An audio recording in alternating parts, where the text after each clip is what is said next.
Do you dream of buying a home? Do you find yourself scrolling Zillow more than Instagram? Do you dream about white marble kitchen counters or a beautiful open floor plan? Well, it's time to take the first step toward making that dream a reality, making sure you're financially ready for the biggest purchase of your life, a house.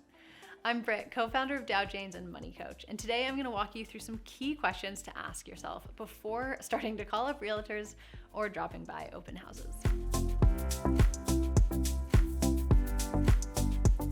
Are you ready to buy a house? The questions you want to ask yourself are, how is my financial health? Buying a house is expensive, and I'll explain that more in a minute. But because of that, you need to make sure that you're in a good financial place before you buy a house. Think of it like going to the gym. If you haven't worked out in a year or two, you aren't going to walk in and try to lift the heaviest weight you can find. You want to warm up, stretch your muscles, and build up to the heavier weights. I know this from experience. I am so sore from a workout I did 2 days ago, and I totally regret it. So don't make the same mistake. All right, a house is the biggest thing you'll ever buy, and you shouldn't just jump in before you're warmed up and ready. So here are a few things that act as a thermometer to measure your financial health. These are basically indicators of how high or low your financial health is. The first is your debt to income ratio. You want to find out what that is for you. Not only is this a key indicator of your financial health, but it's something that mortgage lenders will take a look at before granting you a loan. The 43% debt to income ratio standard is generally used by the Federal Housing Administration as a guideline for approving mortgages, but it's generally recommended to have a DTI of 36% or less. So how do you calculate your DTI? Your DTI is the percentage of your monthly income that is used to pay off debt. For example, if you earn $4,000 a month in income, and every month $1,000 goes towards your student loans or your credit card debt, then your DTI, your debt to income ratio, is $1,000 over $4,000, or 25%. Again, anything less than 36% is good. If you have a high DTI and you're planning to buy a house, then you should probably spend some time lowering that percentage before you start scrolling through Zillow. If you need help paying down your credit card debt, sign up for our free mini course, 5 Days to Debt Free. I'll leave a link in the description below.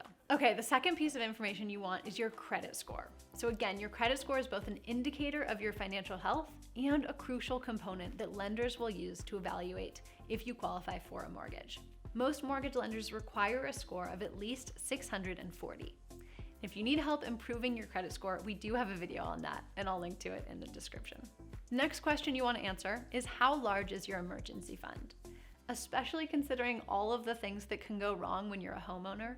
Your washing machine breaks down, the roof needs to be replaced, you find mold in your walls. Speaking from experience, it's important to have an emergency fund in place to handle any urgent, unexpected expenses.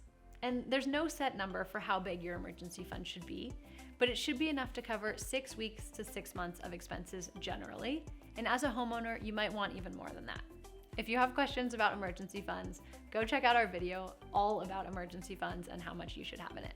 I'll link to that in the description. Okay, next question to ask yourself is, are you saving at least 20% of your monthly income each month? Buying a house not only requires the upfront payment, but it requires hefty costs on the front end as well as ongoing costs, which I'll get into in a moment. And if you're gonna make your dream home a reality, you need to start saving now, both so you can afford those upfront costs and so you can develop the habit of saving money each month so you aren't struggling to pay things like your mortgage or those unexpected costs that arise. Okay, so now that you've evaluated those 4 areas to determine your financial health, the next step is figuring out if you're ready to buy a house. To do that, you want to ask yourself, how much will a house cost? Of course, when you're buying a house, you'll be taking on a mortgage, and you should figure out exactly how big a mortgage you can afford and what you qualify for. But there are many other costs associated with buying a house that some people aren't aware of and you should know about. The first you probably are aware of, it's a down payment. So it's best to put down 20% of your home price to avoid paying private mortgage insurance. The second piece that you might not know about is closing costs. So before you can get the keys to your new home, you'll have to pay closing costs. These typically range from 2 to 5% of the loan principal. That means the entire amount of the home. And the number of closing costs associated with the house will vary depending on the value of the property and the partners you work with. They could include things like a credit check fee, appraisal fee, title insurance, application fee, among other costs. So if you account for those closing costs, you'll be better off. Okay, the next one is recurring costs. These are things that usually happen once you actually purchase the home. Because being a homeowner can be expensive. You can't call up the landlord when the AC goes out or if the dishwasher breaks. Again, speaking from experience. In general, you should plan on home maintenance costing about $1 per square foot per year. So if you buy a $1,000 square foot home, you should save $1,000 per year for maintenance. Now, you want to be prepared for repairs, but there are other recurring costs to be aware of as well, such as electricity and water, basic utilities. And depending on where you live, you may have to pay HOA fees or flood insurance. You may also have to spring for cable and internet, and you'll have property taxes every year.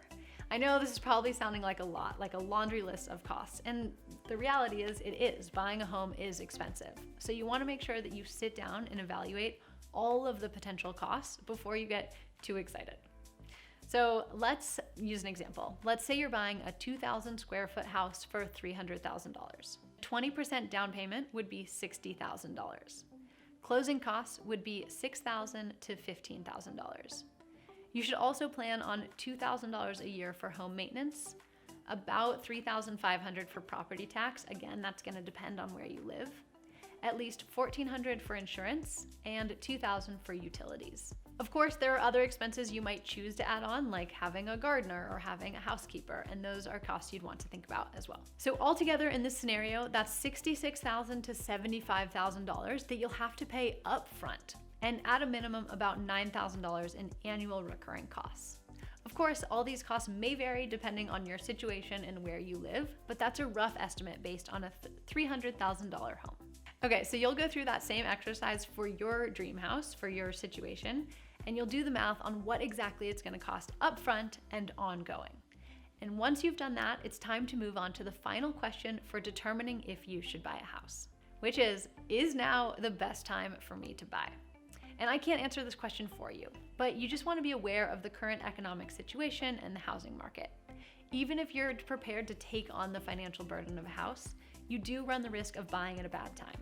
Real estate is cyclical. There are times when the housing market is down and times when it's high. If the market is high, it isn't necessarily the wrong time to buy.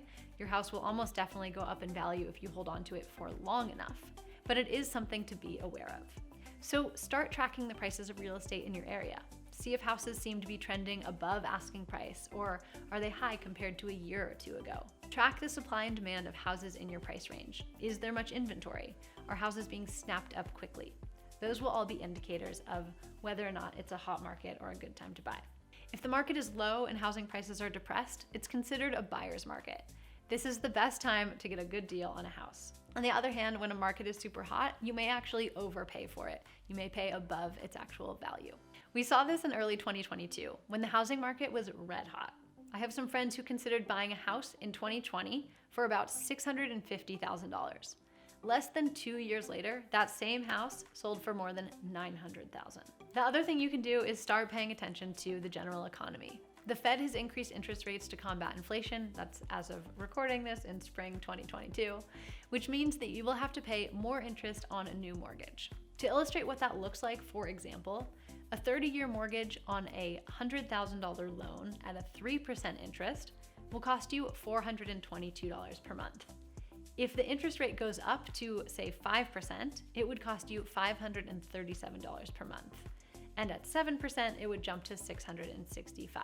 So the interest rate actually has a big impact on your monthly payments, and you want to pay attention to that. So that isn't to say that you should or shouldn't buy a house right now, but try to be smart about when you buy. Buying a house is a huge deal, and if you're ready for it, congratulations. And if you're not, don't worry, you'll get there. The most important thing is to not rush into the biggest financial decision of your life.